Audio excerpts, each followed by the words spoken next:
Hello বন্ধুরা, নায়িকা সত্যিই গুণবতী সুধা পুজোর আয়োজন করেছে ঠাম্মিকে, এই কথা জানিয়ে দিল তেজ। কি করবে এবারে ঠাম্মি, আসুন দেখে নেওয়া যাক এক ঝলকে কি হতে চলেছে শুভ বিবাহ ধারাবাহিকটিতে।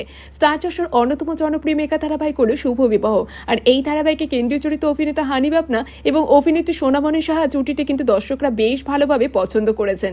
বর্তমানে তো জলসার এই ধারাবাহিকটি সর্বত্র চর্চিত হয়ে রয়েছে। ধারাবাহিকের টানে টিভি পর্দার সামনে ফিরছেন দর্শকেরা, খুশি হয়েছে ধারাবাহিকের কলাকুশলীরাও। ধারাবাহিকে কিন্তু দেখা গেছে সুধা যে ডিভোর্সে সে কথা জানতে পেরে গেছে পশু মল্লিক পরিবার, আর তারপর থেকে সুধা হয়ে উঠেছে বাড়ির প্রত্যেকটা সদস্যের কাছে চক্ষুশূল। সকলেই তো মনে করেছে সুধা আসলে ঠকিয়ে তেজকে বিয়ে করেছে, আর তাই তো সুধা যে পাপ করেছে তার জন্য তার প্রায়শ্চিত্ত করা প্রয়োজন। নতমস্তকে প্রায়শ্চিত্ত করবার কথা মেনেও নিয়েছে নায়িকা। আর এদিকে তো পুরোহিত মশাই বিধান দিয়েছেন সুধা বসুপল্লী পরিবারের রান্নাঘরে পর্যন্ত ঢুকতে পারবে না, সে ঠাকুর ঘরেও ঢুকতে পারবে না, আর তেজের সঙ্গে এক ঘরেও থাকতে পারবে না। সমস্ত কিছু মেনে নিয়ে নিজের মতো আলাদা হয়ে থাকতে শুরু করে দিয়েছে শুভ ধারাবাহিকের নায়িকা।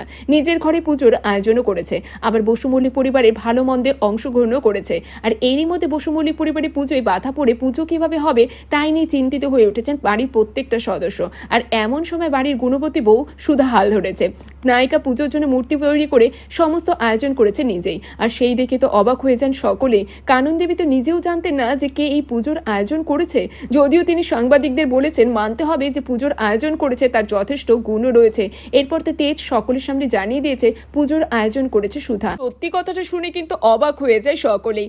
আপনাদের কি মনে হয় এবার কি সুধাকে বাড়ির বউ হিসেবে মেনে নেবে ঠাম্মি সহ বাড়ির অন্যান্য সদস্যরা, নাকি আরো অনেকদিন প্রায়শ্চিত্ত করতে হবে এই গল্পের নায়িকাকে? সমস্ত অবশ্য উত্তর মিলতে চলেছে শুভ বিবাহ ধারাবাহিকের আসন্ন পর্বে। আগামী আপডেট জানতে হলে অবশ্যই আমাদের চ্যানেলটির সাথে এইভাবে জুড়ে থাকুন, পাশে থাকুন। ধন্যবাদ।